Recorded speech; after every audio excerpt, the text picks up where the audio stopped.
આપણી સંકલ્પ ન્યૂઝ ચેનલને સબસ્ક્રાઇબ અને લાઇક કરો, બેલ આઇકન દબાવો જેથી આવનાર ન્યૂઝ અપડેટ્સની નોટિફિકેશન આપના મોબાઈલ પર સૌથી પહેલા પહોંચે.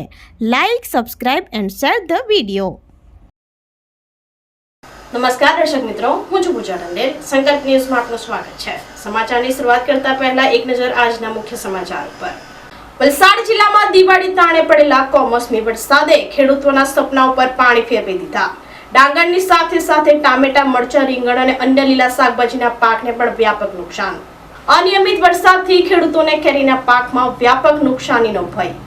દક્ષિણ ગુજરાતની આંબાવાડીઓમાં કુદરતી સંકટ જોવા મળી રહ્યું છે. વલસાડ જિલ્લામાં અનિયમિત વરસાદથી કેરીનો પાક જોખમમાં મુકાશે. આવનારા દિવસોમાં ખેડૂતોને કેરીના પાકમાં પણ વ્યાપક નુકસાનીનો ભય સતાવી રહ્યો છે. ફળફળાદીના ઉત્પાદન માટે સમગ્ર રાજ્યમાં જાણીતા દક્ષિણ ગુજરાતના વલસાડ જિલ્લાની આંબાવાડીઓમાં હાલમાં ચિંતાનું મોજું ફરી વળ્યું છે. છેલ્લા કેટલાક સમયથી પડેલા અનિયમિત અને ધારણા બહારના વરસાદને કારણે ખેતરોમાં પાણી ભરાઈ રહેતા ખેતીની પ્રક્રિયા ખોરવાઈ ગઈ છે. આ સ્થિતિને કારણે આંબાના પાકની નવી પાલવણી પર જંતુઓનો વ્યાપક ઉપદ્રવ શરૂ થયો છે, જે આગામી વર્ષે આવનારી કેરીની સિઝનને સંપૂર્ણપણે નિષ્ફળ બનાવી શકે છે. ખેડૂતોને હવે આર્થિક નુકસાનની સાથે સાથે આખું વર્ષ મહેનત વ્યર્થ જવાનો ભય સતાવી રહ્યો છે. વલસાડમાં 75,000 હેક્ટરથી વધુના પાકને નુકસાન. દિવાળી તાણે જ ખેડૂતો દેવામાં ડૂબ્યા. વલસાડ જિલ્લામાં દિવાળીના તહેવારની બરાબર વચ્ચે પડેલા કમોસમી અને ભારે વરસાદે ખેડૂતોના સપના ઉપર પાણી ફેરવી દીધું છે. આ અણધારી આફતે જિલ્લાના મુખ્ય ખરીફ પાક ડાંગર અને લીલા શાકભાજીના પાકને મોટા પાયે નુકસાન પહોંચાડ્યું છે. ખેડૂતો આકસ્મિક નુકસાનને કારણે દિવાળી ફૂંકાયું હોવાની લાગણી વ્યક્ત કરી રહ્યા છે, કારણ કે વર્ષભરની મહેનત પાણીમાં ગઈ છે. ખેતરો તળાવ બન્યા છે. વલસાડના વિવિધ તાલુકાઓમાં 75,000 હેક્ટરથી વધુની ખેતીની જમીનને આ વરસાદથી અસર થઈ છે. ખાસ કરીને ડાંગરનો પાક જે કાપણી માટે તૈયાર હતો તે વરસાદી પાણીમાં ડૂબી ગયો છે. લાંબા સમય સુધી ખેતરોમાં પાણી ભરાયેલા રહેવાને કારણે ડાંગરના છોડ અને તેના દાણામાં સડો લાગી ગયો છે. તૈયાર પાક બગડી જતા ઉત્પાદનની ગુણવત્તા પર ગંભીર અસર પડી છે અને મોટા ભાગનો પાક વેચાણ માટે નકામો બની ગયો છે. ડાંગરની સાથે સાથે ટામેટા, મરચા, રીંગણ અને અન્ય લીલા શાકભાજીના પાકને પણ વ્યાપક નુકસાન થયું છે. દિવાળીના સમયમાં શાકભાજીની માંગ અને ભાવ સારા હોય છે, જેનાથી ખેડૂતોને સારી આવકની આશા હતી. જોકે વરસાદે આ પાકોને પણ ખેતરમાં જ સડાવી નાખ્યા છે. શાકભાજીના ખેતરોમાં કાદવ અને પાણી ભરાઈ જવાથી પાકનો મૂળિયાનો ભાગ કોહવાઈ ગયો છે. શાકભાજીના વેપાર પર નિર્ભર રહેતા નાના અને સીમાંત ખેડૂતોની આર્થિક સ્થિતિ અત્યંત ગંભીર બની ગઈ છે. સમગ્ર જિલ્લાના ખેડૂતોમાં નુકસાનને લઈ ભારે આક્રોશ અને ચિંતાનો માહોલ છે. ખેડૂત સંગઠનો અને ખેડૂતો દ્વારા વહેલી તકે સહાય મળે એવી માંગ કરવામાં આવી છે. ખેતરોમાં આંબાવાડીમાં અને આભાતમાં બી બહુ ખરાબ પરિસ્થિતિ છે. અમારા ગામ ખાતે લગભગ સંપૂર્ણ જે ડાંગરનો પાક છે તે ખલાસ થઈ ગયો છે અને કોઈ હવે એને મજૂરી બી નહીં નીકળે અને એનો પાક તો કંઈ આવે જ નહીં. પણ ઘાસચારો જે અમારા ઢોર માટે જે જોઈએ એ પણ નથી થયો. એ બી કોઈ કોણ પામી ગયો. આંબાવાડીમાં બી એ જ પડશે છે સાહેબ કે અત્યારે આ કમોસમી વરસાદના લીધે આ જે અત્યારે જે ખેડ થવી જોઈએ તો એમાં જંતુ બી નહીં પાકે અને ખેડ થઈ જાય તો આ અત્યારે જે આ પાલવણી છે તો એ પાકટ થઈ જાય તો પછી એ લગભગ નવેમ્બર ડિસેમ્બર મહિનામાં અમારી ફૂટ ચાલુ થઈ જાય. નવેમ્બર ડિસેમ્બરમાં તો હવે એ શક્યતા મળે નહીં મળે કે ત્યાં સુધી તો આ બરાબર નહીં થવાની. એટલે ખેડી બી નહીં શકાય અને બીજું કંઈ એમાં આપણે દવા નાખવી હોય તે બી નહીં નાખી શકાય. ખેતરમાં જઈ નહીં શકાય એ પરિસ્થિતિ છે. અત્યારે પાણીથી ભરેલા ખેતર છે. આ છેલ્લા જે 2-3 દિવસથી જે અનરાધાર વરસાદ વરસી રહ્યો છે, થોડુંક તો આપણને મોસમ વિભાગ તરફથી આગાહી હતી, પરંતુ આટલા મોટા પ્રમાણમાં વરસશે કે આટલી બધું નુકસાન ઊભું કરશે એવું કોઈ જાણતું નહોતું. તે છતાં પણ ઘણા ખેડૂતોએ ડાંગરનો પાક પોતાનો કાપવાની તૈયારી કરી, કાપવાની ટ્રાય પણ કરી, પરંતુ તેની ઉપર જ આ પાણી પડેલ છે. એ કાપેલું ભાત પણ કોઈ જવા પામ્યું છે.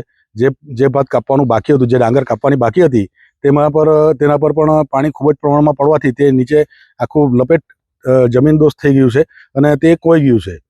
આ પરિસ્થિતિ સેમ શાકભાજીના પાકમાં પણ છે, કારણ કે આ સામાન્ય રીતે આ સિઝનમાં જે નવું શાકભાજીનું જે રોપાણ થતું હોય એ પાડા કે કિયારીઓ કરીને કરવામાં આવતું હોય તે પણ બધા પાણીથી ભરાઈ જવા પામેલા અને તેના કારણે જે નવા જે છોડ રોપવામાં આવેલા તે બધા જ લગભગ ખતમ થઈ ગયા છે. આંબાવાડીઓમાં આ જે સિઝન છે એ ખેડવાની સિઝન આપણે કહીએ, અને આ સિઝનમાં નવી પાલવણી આવતી હોય એ નવી પાલવણી પર જ 2-1 મહિના પછી એ પાલવણી પાકટ થાય એટલે એના પર મંજરીઓ આવતી હોય અને તેમાંથી આપણે કેરીનો પાક આપણે લેતા હોઈએ છીએ. પરંતુ આ જે વરસાદ પડ્યો તેના કારણે કે ખેડી પણ શકાય તેવી પરિસ્થિતિ નથી, અને તેના કારણે જંતુઓનો ઉપદ્રવ જે નીચે જે લીલું જે આપણે ઘાસચારો ને બધું જે એમ જ છે તેના પર જે જંતુઓ પાકે છે તેના કારણે આ પાલવણી નુકસાન થઈ જશે અને મંજરીઓ આવવાનું પ્રમાણ ખૂબ જ ઓછું રહેશે. પાણીના કોટલામાં ઘરની બહાર ટાંગેલ જાળીમાં ફસાયેલ કોમનવેલ્થ સ્નેકને જીવદયા ગ્રુપે ઉગાર્યો. પાડીના કોટલાવ ખાતે એક ઘરના ઓટલા ઉપર જાળી ટાંગેલી હતી, જેમાં એક સાપ આવી ચડતા જાળીમાં ફસાઈ ગયો હતો, જેની જાણ પરિવારે જીવદયા ગ્રુપને કરતા યાસીન મુલતાની અને ઋષિ ઠાકોર સ્થળ ઉપર દોડી આવ્યા હતા અને જ્યાં જોતા જાળીમાં ફસાયેલ કોમનવેલ્થ સ્નેક બિનઝેરી સાપ હોવાની જાણ થઈ હતી, જેની સહી સલામત રીતે રેસ્ક્યુ કરી પકડી લેતા પરિવારે રાહતનો શ્વાસ લીધો હતો અને આ અંગે વન વિભાગને જાણ કરી સાપને જંગલમાં મુક્ત કરવાની તજવીજ હાથ ધરી હતી.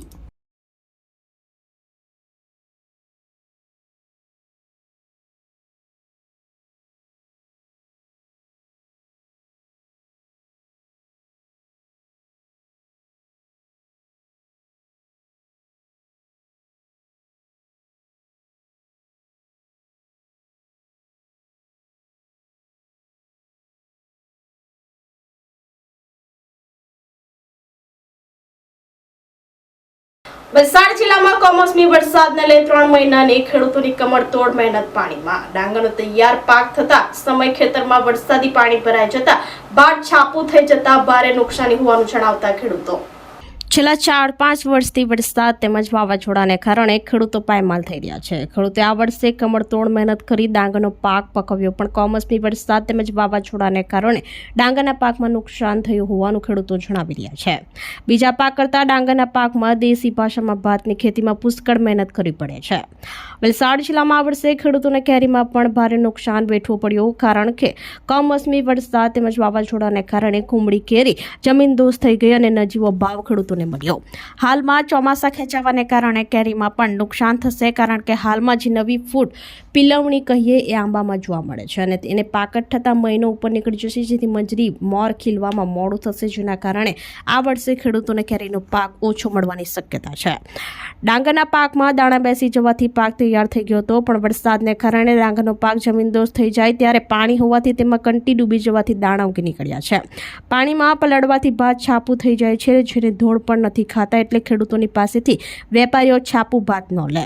ભગુભાઈ ખેડૂત સમાજ પ્રમુખે જણાવ્યું હતું કે છેલ્લા 4-5 વર્ષથી ખેડૂતોને ભારે નુકસાન વેઠવું પડે છે. આ વર્ષે પણ વરસાદને કારણે ભાતમાં 100% નુકસાન છે, તેમજ ચોમાસું લંબાઈ જવાને કારણે જે આંબામાં પિલવણી નવા પાન મોડા નીકળ્યા અને એને પાકટ થતાં વાર લાગશે. જો પિલવણી પાકટ થાય તો જ મંજરી ફૂટી દેશી ભાષામાં મોર આવે, અને જો મોર આવે તો જ કેરી બેસે. માટે આ વર્ષે પણ ખેડૂતને આંબાના પાકમાં નુકસાની થવાની શક્યતાને લઈ ખેડૂતો ચિંતામાં મુકાયા છે.